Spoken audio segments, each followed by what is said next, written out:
ቢስሚላ ብዙዎች የሚመኙት ብዙዎች እንግዲህ ኢስላሚክ ዴስቲኔሽኖችን ማየት ይፈልጋሉና ይሄው አርዱል ሲድቅ የጉብኝት እርሳስ ጎብኚዎች ተመስርቷል። ለኢትዮጵያ ውስጥ በጣም ብዙዎች ሁሉም ይመኛል፣ ወደ ነጃሽ መሄድ ይፈልጋል።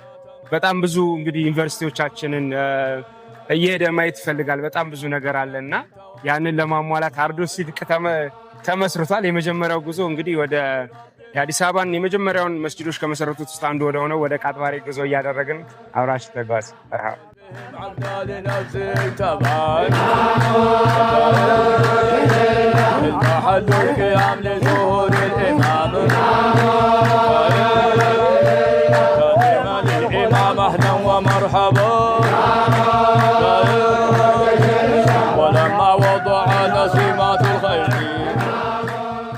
ሰላም ቤተሰቦቻችን እንደምን አላችሁ? ጉዞ ተጀምሯል።